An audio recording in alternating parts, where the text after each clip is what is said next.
सुनना ध्यान से।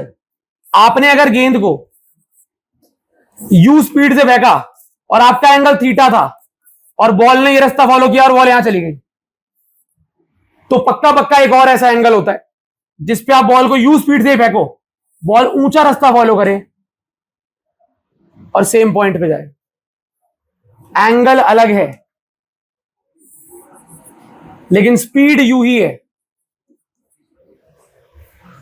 और ऐसे हर एंगल का एक एंगल होता है। फॉर एग्जांपल, अगर मैंने बॉल को 30 डिग्री पे फेंका और बॉल 20 मीटर दूर गई, तो एक एंगल और है जिसपे आप बॉल को फेंकोगे तो बॉल उतनी दूर जाएगी। कैसे निकालते हैं? 90 माइनस थीटा। क्या? 90 माइनस थीटा। आपने 15 डिग्री पे फेंका और बॉल गई 15 मीटर या 100 मीटर दूर, तो 15 डिग्री पे फेंका था, 100 मीटर दूर गई।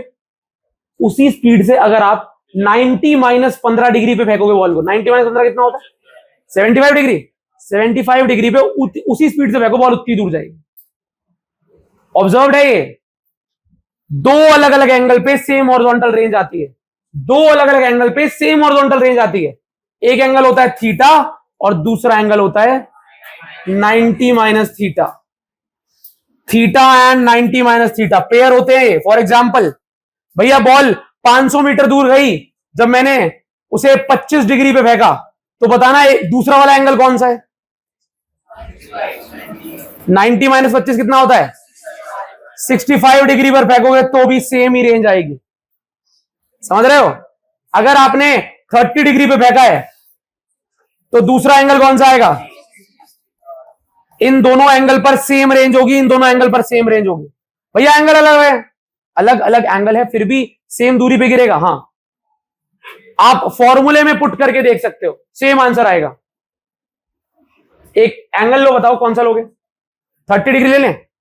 मैं 30 डिग्री और 60 डिग्री लेता हूं, निकालें? अच्छा इधर देखो, इधर देखो, इधर देखो।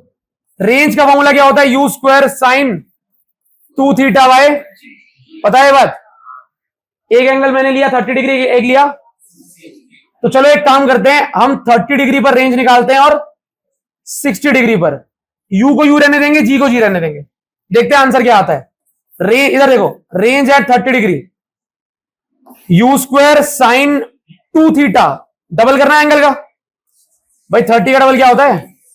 अपॉन जी। यहां पुट करो, यू स्क्वायर साइन, डबल करो एंगल का, यू स्क्वायर साइन 120 आएगा। तो अगर एंगल 60 लिया था, डबल कर दो, कितना आएगा? 120 बाय जी। तो मैंने एक बार 30 डिग्री पे रेंज निकाली, एक बार 60 पे। सॉल्व करते हैं। साइन 60 क्या होता है पता है? √3/2। तो 30 डिग्री पे रेंज आ गई मेरी, u square by g into √3/। यहां देखते हैं साइन 120 क्या होता है पता है? साइन 120 की वैल्यू भी होती है √3/। तो आर एट 60 डिग्री आ जाएगा, u square by g √3/। Same ही रेंज आएगी, मजबूरन सेम ही आती है हर बार रेंज। थीटा को कुछ भी ले लो आप, 10 डिग्री। एक और एंगल क्या आएगा? 80 डिग्री। तो 10 डिग्री में जितनी रेंज आएगी, 80 में भी उतनी आएगी। अगर स्पीड सेम रखो तो एंगल बदलो, बस उतनी दूरी पे गिरेगी बॉल जाके। समझ रहे हो? तो ये कॉन्सेप्ट आप वेरीफाई भी कर सकते हो, पेपर में इसका चेक करने के लिए भी आता है। ठीक है, कि थीटा और 90 माइनस थीटा पे चेक करो, अच्छे चेक करते हैं, आंसर आता है। अगर आपके पास गति फिक्स है, फॉर एग्जांपल आप 20 की स्पीड से फेंक सकते हो बॉल को, और ज्यादा तेज फेंक ही नहीं सकते, और आपको मन है कि बहुत दूर जाए, सबसे दूर जाए, तो एंगल क्या रखोगे? 45 डिग्री। क्या? 45। अगर बॉल को सबसे दूर भेजना है तो एंगल हमेशा क्या होना चाहिए? 45 डिग्री पर फेंका गया प्रोजेक्टाइल सबसे दूर जाता है। उतनी स्पीड पर आप किसी और एंगल में फेंक के देख लो, उतना दूर नहीं जाएगा। मैक्सिमम रेंज वाला एंगल होता है 45 डिग्री। क्या होता है? Range of any projectile is maximum when it is thrown at 45 degree. अगर 45 डिग्री, ये आपके लिए नहीं, आप स्पोर्ट्स में नहीं हो उस तरीके से, नहीं तो आपने एक स्पोर्ट्स का नाम सुना होगा, शॉर्टपुट सुना है, जेवलिन सुना होगा। तो जेवलिन और शॉर्टपुट में क्या होता है? They practice. जनोत्रा कह रहा है, ध्यान सुनना, दे प्रैक्टिस। वो प्रैक्टिस करते हैं कि बॉल को 45 डिग्री पे फेंके, और उसके लिए बहुत सालों की प्रैक्टिस लगती है कि एंगल 45 ही रहना चाहिए। अगर एंगल 45 से थोड़ा ऊपर नीचे होगा तो मैक्सिमम दूरी में नहीं जा पाएगा, और वो रन करके आते हैं, रनअप लेके आते हैं मोमेंटम लाने के लिए, लेकिन एंगल चेंज नहीं होना चाहिए। अगर 45 पे बॉल थ्रो हुई या 45 पे जेवलिन थ्रो हुआ तो सबसे दूर ही जाएगा 100%।